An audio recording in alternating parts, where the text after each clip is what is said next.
电话里的陈经理是现如今吉庆堂的总经理，也是古玩街众星捧月般的人物。周良运担任吉庆堂总经理的时候，陈经理是他的副手。他专业能力一般，但为人处事非常圆滑，在古玩街积攒下了不错的人脉。周良运被宋婉婷开除之后，陈经理便暂时补上了总经理的空缺。宋婉婷也知道陈经理的专业能力不太能胜任这个职位，所以他的计划是先让陈经理顶上一阵，待自己找到更合适人选再把他换下来。所以当时他的职位就从副经理变成了代总经理。可是紧接着宋婉婷便和叶晨关系越来越密切，得益于叶晨的帮助，他整个人在宋家的地位、实力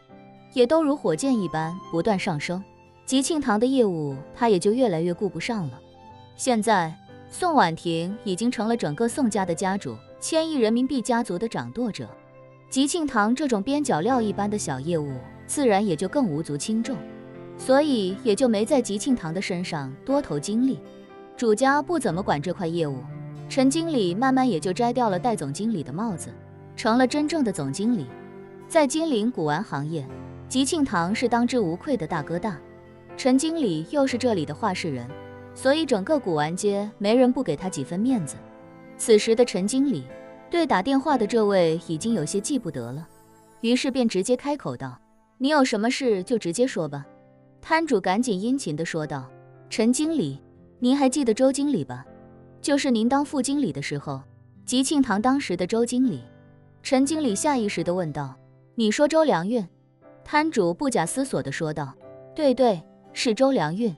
我给您打电话就是想跟您说，周良运回来了。”陈经理追问：“周良运回来了？回哪儿了？”摊主道：“回古玩街了呀，我刚才正要收摊，就看见他进古玩街了，然后就跟他寒暄2句。他跟我说他打算在吉庆堂盘一家铺子。”什么？陈经理声音顿时警惕起来。沉默片刻后，他开口问：“你确定是周良运本人？”摊主拍着胸脯道：“如假包换。”陈经理诧异的喃喃道：“他忽然回金陵来做什么？想开店的话，去哪里不能开店？为什么要来金陵？”那摊主立刻附和道：“陈经理，周良运这次回来，会不会是想重新夺回吉庆堂经理的位置啊？我说句不该说的，大家都说吉庆堂这段时间以来，经营状况不太好，招聘网站上到现在还挂着招总经理的招聘信息呢。现在周良运忽然回来，您可千万要小心一点。”陈经理听了这话，心里顿时有了几分担忧。原本宋氏集团的财务团队一直建议宋婉婷砍掉吉庆堂以及相关的古董业务，毕竟金陵本身就不是全国古董交流的中心，甚至连个枢纽都算不上。吉庆堂这块业务在这块土壤里本身就很难有所增长，况且吉庆堂的收入情况也并不乐观。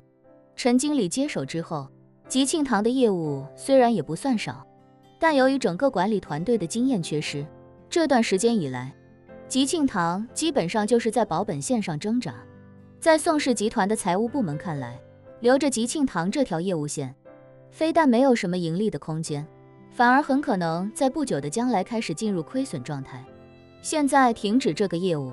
还可以把吉庆堂打包出售，固定资产再加上品牌价值，多少还有一定的利润。可一旦当吉庆堂开始亏损之后，它的价值就会越来越低，最后甚至有可能归零。所以吉庆堂就像是房价跳水阶段的房子，任何时候出手都算是出在了当时的高位，因为它留在手里，价值只会越来越低。不过宋婉婷对这块业务倒是有她的想法，吉庆堂不赚钱无所谓，赔点钱也无所谓，她只希望吉庆堂能够维持下去，因为这里毕竟是她和叶晨第一次见面的地方。况且吉庆堂就算赔钱，她能赔掉的钱在宋婉婷眼里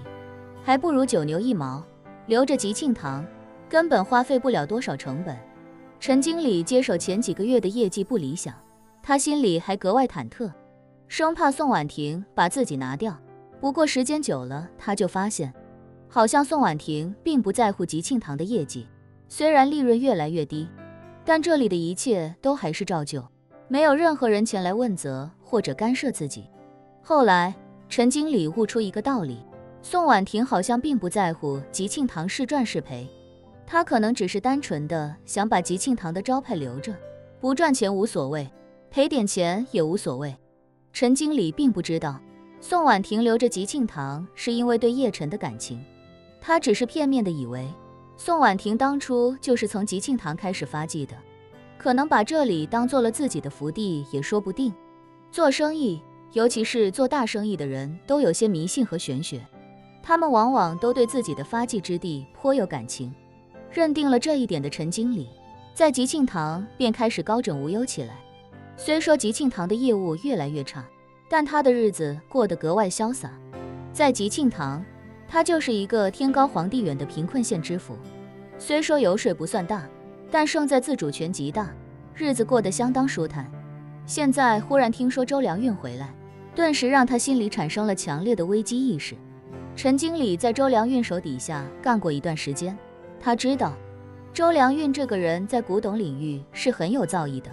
看东西从不打眼，而且一眼就能看出其中的真实价值，堪称古董领域的火眼金睛。要不是因为那次瓶子的事情得罪了宋婉婷，周良运肯定不可能被赶出吉庆堂。事实上，那次周良运如果态度好一些，宋婉婷出于爱才之心，也一定会把他留下。只是当时周良运已经完成了叶长英当年交给他的任务，所以根本无心留在金陵，所以在宋婉婷面前没有表现出悔过之心，还大言不惭地以辞职来要挟宋婉婷，最终才促使宋婉婷忍痛把他辞退。所以陈经理心里也很是担心，生怕这次周良运回来是惦记自己这个总经理的位子。于是他对那摊贩说道，你继续帮我盯着点周良运，有任何事情第一时间告诉我，以后我肯定不会亏待你。那摊贩立刻说道，好嘞，陈经理，您放心，有任何事情我都第一时间通知您。挂了电话，陈经理立刻将吉庆堂的几名伙计召集到跟前，这些人都是他接手吉庆堂后拉拢培养的心腹。这段时间陈经理业务上没什么进展，人事上却成果颇丰，对自己做不到言听计从的人都已经被他换了一遍，剩下这几人与他在吉庆堂狼狈为奸，一起搞了不少老鼠仓，从吉庆堂的账面上以各种名义弄走了不少钱。他们最常用的手段就是在收古董的业务上高买低卖，本来值50万的东西，他们几个垫资把东西收到手，再找个马甲拿到店里，店里再由他们几人拍板，以70万的价格收回来，这其中差价自然就落入了他们的口袋。而原本几年前10万块收回来的东西，行情明明涨到了20万，可他们却故意制造一些可以修复的污损，然后以残次品的名义几万块卖出去，美其名曰挽回了部分损失，但这其中的差价也都被他们中饱私囊。陈经理行事风格主打一个雨露均沾，留下的这些员工个个都拿了钱，大家自然也就拧成了一股绳。此刻陈经理让他们先关门闭店，然后把他们召集到经理办公室，一上来就面色凝重地说道，我刚收到消息，周良运回来了。一众员工顿时惊讶不已，这些员工中大部分还都是以前的老员工，对周良运自然非常了解。其他几人虽然没见过周良运，但多多少少也听说过他的一些事迹。听闻周良运回来，大家都有些好奇，不知他忽然回金陵要做什么。陈经理黑着脸道，别人跟我说周良运打算在古玩街盘一家铺子，但我觉得他应该不只是想开个店这么简单。如果哪天他跟宋婉婷又搭上线，回吉庆堂来做我的位子，我们恐怕就麻烦大了。其中一名员工连忙说道，陈哥，当初这姓周的就是得罪了宋总才被开的吧？宋总怎么可能还让他回来？陈经理冷声道，你懂个屁，做生意的人眼里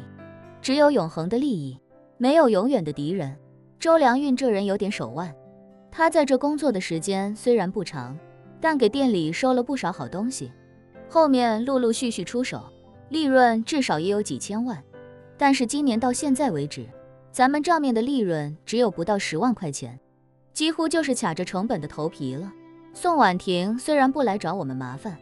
但这也意味着宋婉婷根本不把咱们当回事，留着咱们只不过就是帮她看着吉庆堂的大门，让吉庆堂不至于闭店歇业而已。既然宋婉婷对咱们不可能有什么感情，那一旦有更好的人选，她为什么还要留着我们？众人一听这话，顿时连连点头。陈经理又道：你们几个从现在起都给我打起12分的精神，密切留意周良运在古玩街的一举一动。这一次我一定要让他在古玩街无立锥之地。